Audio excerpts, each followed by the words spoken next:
Le Mali était, le mardi 8 novembre 2022, à la tribune de la 27e édition de la Conférence mondiale des partis sur les changements climatiques. Le Premier ministre par intérim colonel Abdoulaye Maïga appelle à la sincérité des pays industrialisés et à la tenue de leurs promesses pour faire face aux défis climatiques. Pour lui, la COP27 est une chance pour l'Afrique et l'édition idéale pour conjuguer les efforts afin de lutter contre le changement climatique.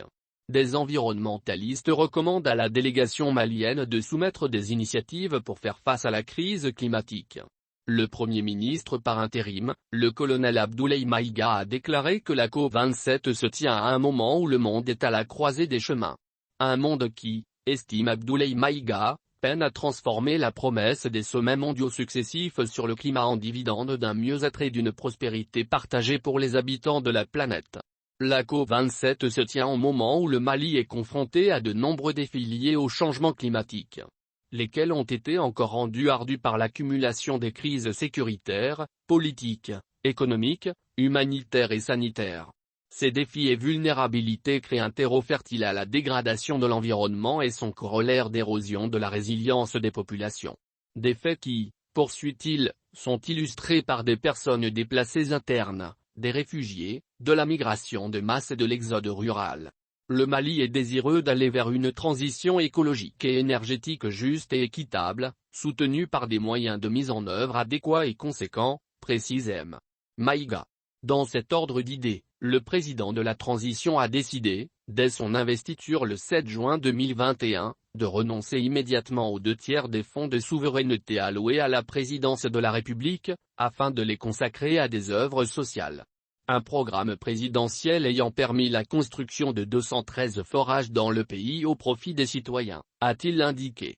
Cette initiative d'atténuation aux effets des changements climatiques entre dans sa phase de croisière et sera consolidée par des actions vigoureuses contenues dans le plan d'action du gouvernement. Le colonel Abdoulaye Maïga dira que ce plan prévoit, en moyenne, le reboisement de 100 000 hectares par an, la restauration des terres dégradées du fait de l'avancée du désert en plus de la dégradation des lits et des berges des principaux cours d'eau, dont les fleuves Niger et Sénégal. Le dit plan prévoit la reprise des travaux du barrage de Taoussa, ainsi que la construction des centrales photovoltaïques à travers le pays. Cela permettra au Mali d'augmenter la part des énergies renouvelables dans le mix énergétique à l'horizon 2030. La protection de l'environnement remonte à des siècles au Mali, tel qu'illustre la charte de Kurukan-Fuga adoptée en 1236, évoque le Premier ministre par intérim. Hormis cela, le Mali s'est également doté d'un arsenal juridique en matière de réponse aux effets des changements climatiques.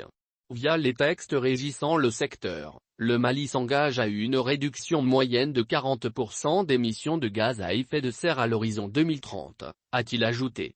Le colonel Abdoulaye Maïga a saisi l'occasion pour mettre l'accent sur l'importance de la problématique du financement du climat. Cela, de manière ambitieuse, robuste, et flexible. Ce qui nécessitera, d'après lui, une transformation et une réforme fondamentale de l'architecture financière des banques multilatérales de développement et une réforme de la gouvernance mondiale afin de mieux faire face à l'urgence climatique pour assurer un développement durable. Avant de souligner, il est impératif que des partenaires techniques et financiers se mettent à l'écoute de nos besoins.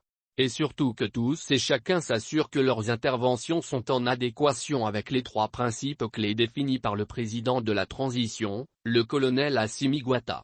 Il s'agit du respect de la souveraineté du Mali, du respect des choix stratégiques et de partenaires opérés par le Mali, et de la prise en compte des intérêts vitaux des populations. Maïga approuve que l'Afrique n'est responsable des émissions cumulées mondiales que de 4%. Par conséquent, dit-il, il est important que les plus gros pollueurs assument pleinement leurs responsabilités dans la lutte contre les changements climatiques. En Égypte, de nouvelles promesses de financement du climat ont été formulées notamment par Emmanuel Macron. Le président français a annoncé la création d'un groupe des sages de haut niveau sur les financements innovants pour le climat. Un groupe qui réunira des organismes comme le FMI, la Banque mondiale et l'OCDE, et qui devra faire des recommandations sur des solutions concrètes. À Copenhague, à la COP15, les pays dits riches, également les plus grands pollueurs, se sont engagés à verser chaque année 100 milliards de dollars aux pays dits pauvres pour les aider à financer les mesures d'adaptation et d'atténuation. Une promesse renouvelée au sommet de Paris en 2015, mais jamais tenue. Dans ce contexte, et surtout en l'absence des États-Unis et de la Chine, au sommet des décideurs, le mardi 8 novembre 2022, en Égypte, les pays du Sud sont sceptiques quant à la réalisation de nouvelles promesses de financement.